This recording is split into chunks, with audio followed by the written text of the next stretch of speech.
Hey folks, it's Sam, and I'm here today talking about November 2022 and the amazing shifts that are coming up, 7 important shifts that are happening on um, in November 2022. I'm going to be talking about them today, and so stick around. We'll be covering that. Also, before I get started, please like, share, and subscribe to the channel, and share it with others. There's, a lot that you can get here. Ring the bell for updated videos and other things like that. Share on Facebook, Instagram, and other platforms. And I just dropped a link in the comments if you're here watching it live. If you wanted to get an update on these important shifts that are happening and the things that are happening in your life and in your chart now with these transformative times, I am offering some quick readings. You could see there, samsreadings.com. There's also doing web classes, free web classes on Mars retrograde, because again, there's this cycle right now is very intense.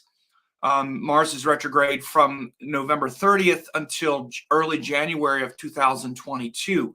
So you could just go there, marsretrogradecycle.com. You click that, register, and you get access to the class right now. Also, I just did, and I have for you, if you want to register, a solar eclipse in Libra that just happened. But again, this cycle is very transformative for each of the 12 signs so that you can understand how this Libra cycle will influence you. You can just go to libraeclipse.com and again, register, and you can get access to that. It's more than an hour-long class on that. So we have this cycle right now, of course, that is happening, or this shift in November 2022. All month we have Mercury and Venus will be combust. Here's the chart. So all month we have Mercury and Venus combust, which is obviously very important. You see down here where where we're starting out, planets are very close to the sun. They're behind the sun when there's combustion. They're furthest from the Earth. We also have all month is this Mars retrograde, like I said. There's also an emphasis on Libra energy in the first part of the month with all those planets. Then later they move into the Scorpio shift on November 17th or so. That's when the sun finally moves and the shift, over to the Libra energy occurs. We also have a lunar eclipse in Aries in Bharani nakshatra. Again, very important. Lunar eclipse, and it actually really mirrors the solar eclipse that we had earlier in the year. Again, then Mars goes retrograde back into Taurus on November 13th. So it starts being retrograde in Gemini, and then Jupiter winds up turning direct on November 24th. So this is what we'll be looking at today. We'll be looking at these shifts throughout the month. So as you see, we're starting here with Mercury, Sun, Venus, Ketu in, this date says October 26th, but the planets will still be here on November 1st. All these planets in Libra, and as you can see, the first part of the shift was all month Mercury and Venus are combust, which means they're behind the sun. So when planets are combust, it shows this kind of frustration, this kind of activation as well. But it's also, again, where we're fighting to be heard, and we're maybe frustrated because our voices aren't being heard the way we would like them to be heard. Again, this is actually really being shown even right now by things I've already mentioned recently. For example, like the women protesting in Iran, all this Libra energy, Ketu in Libra, and the frustration with the combustion is really being shown by that, of course, in the world. So that's going to continue with both Mercury and Venus combust for the entire month of November. And again, the combustion is very very powerful to push that energy out, but also bring a lot of frustration with that, with that function. Also, as I say, all month, Mars is retrograde. So Mars is retrograde the entire month. It starts here in Gemini, then goes back into Taurus. Like I said, on November 13th, it goes back into Taurus, but it starts off in Gemini. So this first part of Mars retrograde in Gemini also can really increase arguing, difficulty,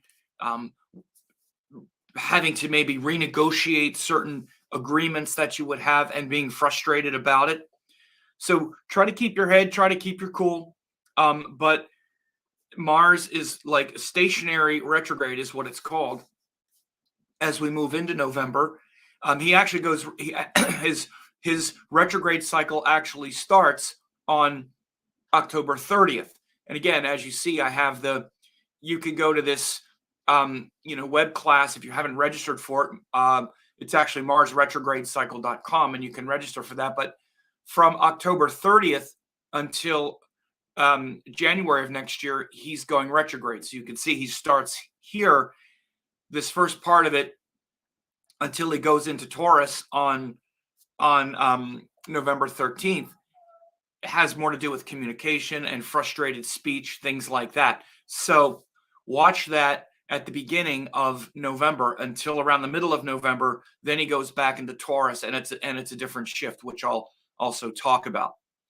But as I already said, there's a lot of this Libra emphasis because all these planets start in Libra. And again, these are for the whole month. All month we have this Venus and Mercury combust. The entire month we have Mars retrograde. For the entire, well, it's not the entire month, but until November 16th, we have this emphasis on Libra energy. So for half the month, there's a lot of this focus on accommodating others, our agreements, reaching out to others, and trying to negotiate, hopefully good faith agreements, not agreements where we're exploiting others and things like that. And so that, those agreements are important in the first part of the month, especially with all the Libra energy until November 6th, until November 16th. And again, they're also joined Ketu. And this also is what nails the importance of this eclipse, because we're in this eclipse cycle. And this first part of the month, especially, we're still getting a lot of that eclipse energy, which is still very, very prominent and prevalent now because we just had the solar eclipse in Libra. Again, then right after that, Mercury and Venus rush in and they're combust for the whole month. And there's all this emphasis on Libra, but it's eclipsed energy. So again, it's a very sort of, there's a lot of self-critical and sort of where you can be, very critical of yourself and the agreements that you've made where you feel unappreciated at times and things like that, some frustrations and things like that. Things are always ambiguous. Of course, we always get the questions, is it going to be positive? And it's up to you if it's going to be positive. I'm telling you what the energy is. The positive Libra energy is to check in and make good agreements. Don't compromise too much and then get frustrated later because you compromised in ways that you shouldn't have because you wanted the connection. So healthy Libra energy is about making a good connection, or I'm sorry, is making a good agreement because you value yourself enough to not devalue yourself in order to make connection. So all the complaining we might do about our relationships because how mistreated we are and blah, blah, blah, we do it. We make the agreement. And then we blame the other person because in our mind, they're mistreating us so badly. Well, they can't mistreat you so badly if you don't allow them to in smaller ways first. And the reason that you do that is because you want the connection more than you want to be treated well. This is how it happens. And it's not blaming, it's just seeing it correctly. And the reason you want the connection is because you want the connection for you. That's your selfish part of it as well. You're not a martyr. You're not a servant. You're not the most righteous person in the world because you tolerate being mistreated. You tolerate being mistreated because of what you get out of it, and that's the connection that you want. So again, this is the confusion of Libra, okay? And a lot of it is really coming up now with this eclipse in Libra and all these planets, this early combustion of Mercury, Venus, Sun, okay? Now, again, there are times when we're abused and mistreated and whatnot. Now, we can see culturally, especially, like I already used the example of the women in Iran and whatnot, there are people that are being oppressed in different ways, but I'm not talking about that. So you don't have to say, you don't have to turn it into that. That's probably not your life. Most of your life is agreements that you make that you become frustrated with. You become frustrated with the agreement you make. So it's more important to see why you make the agreement rather than just act like a victim, act like a martyr, act like you're just a victim of narcissists and all this. No, you're allowing it to happen because you want the connection more than you want your own self-respect first. So see it that way, and then it stops becoming just this blame game triggering that never resolves. And these are big issues right now with this eclipse, okay? So that's the first part of the month. There's a lot of this Libra energy. This is for like half the month. Again, with Mars retrograde in Gemini also, there's a lot of capacity or potential to be frustrated and arguing about it and irritated about all of that as well. So be vigilant to these things. Now, we have this lunar eclipse is in Aries on November 8th. So by the time we get to November the 8th, right, then the moon is going to be eclipsed over here in Aries. So we're building up to this explosive point even that I was just talking about. So instead of starting out right now and this lunar and this solar eclipse in Libra being about the triggered unconscious mechanism with the agreements that I just mentioned, where you're making agreements you're not happy with and then blowing up because you're a victim, be very conscious about it. And then by the time we get to the full moon in Aries, you're not going to blow up and be a lunatic over it. Because again, this is what we typically tend to do with the Libra Aries axis, particularly when it's centered on the Libra end. Make agreements we're not comfortable with, allow ourselves to be disrespected, and then explode and blame the other person. So this lunar eclipse on November the 8th has a potential for all of that sort of lunatic, explosive, snapback, backlash stuff. So be aware of that, okay? And it's also, this is also one of the things that's happening. It just happens to coincide with the American elections this October the 8th. I'm going to do a whole update on this this lunar eclipse. I'm sorry if I say solar. It's lunar eclipse in Aries on October the 8th, because there's a lot of things coming up with it. Not the least of which is when we had the solar eclipse here, that's when the memo was leaked about Roe v. Wade. Now we're having a cycle here in the U.S. where the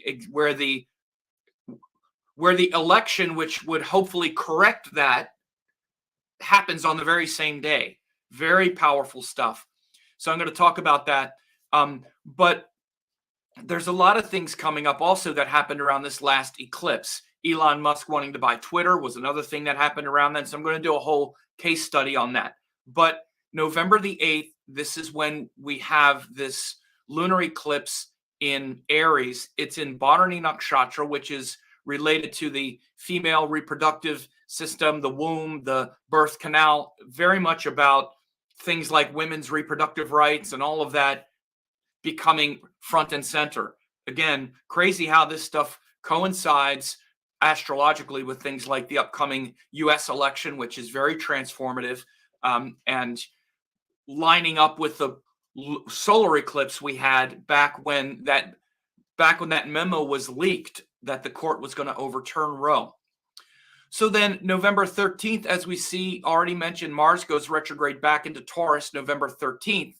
And that Mars retrograde into Taurus now subdues a little bit of the fiery quality of Mars retrograde in Gemini. And again, the power of the retrograde cycle, which again I talk about a lot in this in this web class that you can get access to, retrograde tends to reverse things, tends to make it more inward and make it more internal. So again, there's often a frustration with how to move forward with those things when it's retrograde. When it's retrograde in Gemini, it can make for a lot of frustration with our communications and things like that. When it's retrograde in Taurus, that could be frustration with how to, again, feel, our values are appreciated and respected. Taurus has to do with even things like our family, our money, and those structures that we've put in place where we think, okay, this is my self-worth and family structure. Think of how much you've invested in those people, again, that are in your close inner circle, right? That's really the Taurus energy. Taurus energy is the people that are in your inner circle. Again, that's the aggregate of your family, not just your birth family, but also your friends and the family you've created and whatnot. So Mars going retrograde in that area of life is a time to adjust, to recalibrate in many ways, or at least trying to feel independent within the structure that you've made, right? And again, because this also plays into Gemini, which is the trying to communicate with the people in your inner circle to establish your own independent ideas within that safety zone. So Mars going back into that area of Taurus, November 13th, is going to be a time where, again, instead of maybe feeling frustrated with how things are communicated, which is Gemini, you're now reflecting and maybe feeling some frustration with, the people themselves, or literally like the structure that you have around you. Like, why have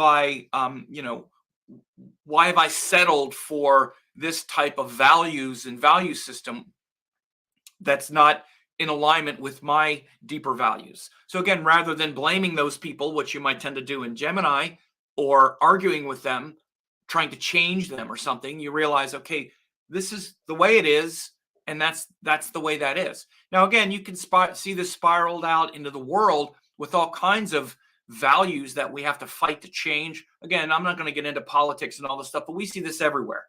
And these things are microcosm, have visited upon us all now with friends and family who hold different views than we hold. Rather than argue with them, we have to maybe even say, well, why am I fighting it? Or is there something,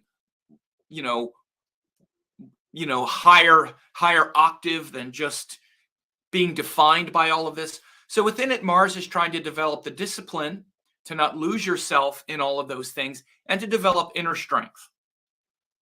So again, I really encourage people, if you haven't yet, to get the Mars retrograde web class, because I talk about Mars in a very highest sense in that class. It's free. Just go ahead and register for it.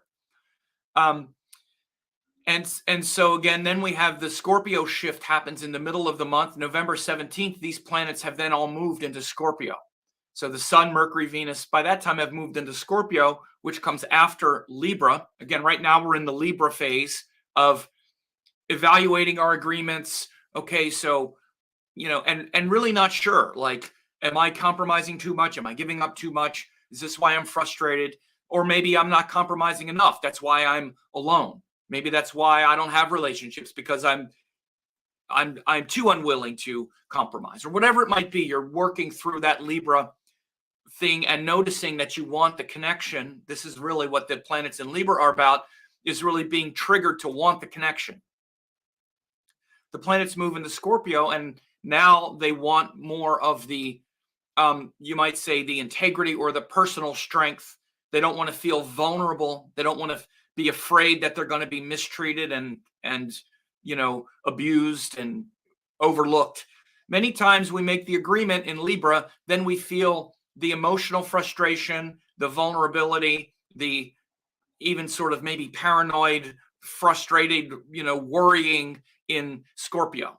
Libra and Scorpio are really these two kind of relationship. They're sort of partners in, we make the agreement in Libra because we want the connection, and then we feel abused, mistreated, and vulnerable in Scorpio. It's kind of like these two. Again, that's not all it is, because then what the cycle in the Scorpio is to get real about those things I was saying before, to examine all of that unexamined stuff I was talking about earlier, to examine all of that, all those trade-offs that you make and the frustration that you have, that you project on the others when really it was you not honoring your own strength. And it was you who put yourself in a vulnerable position, et cetera, et cetera, et cetera.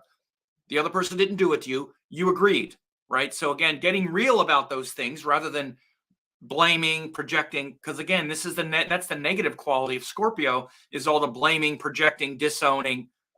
I'm a victim, da da da da. I did, you're doing this to me. And again, especially when the planets move into Scorpio, we tend to then again perpetrate that thing that we're saying is being done to us. Because Libra is like the shadow of Scorpio. Libra, all of the accommodation and compromise, is in the 12th house from Scorpio, where we don't realize we're now perpetuating the thing we're saying was done to us.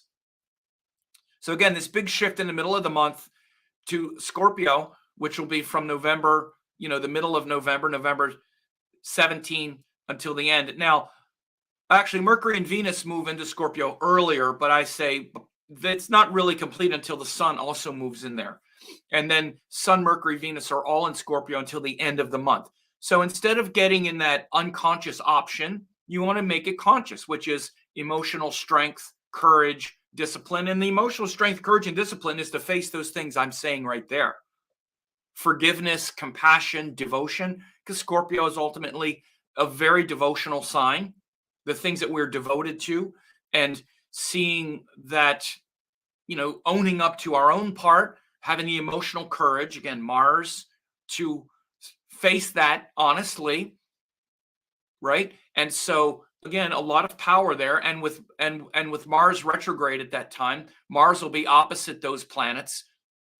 So again, there'll be a lot of working through these things. I'll talk about this more as we get into the month, as these planets move. But this is the overall gist of the month, right? You'll feel that shift from Libra to Scorpio in the middle of the month. Around the 17th, it'll be complete. You'll start to feel a little earlier when Mercury and Venus go in, but then by the time the Sun goes in, now we're really much more in that Scorpio mode of now having to face and really be real, and then be disciplined, which is Mars, about how much we're willing to break connection in order to have integrity. Because like I said earlier, the reason we make these agreements is because we want the connection more than we want the integrity. And only you can do that. No one can do that to you.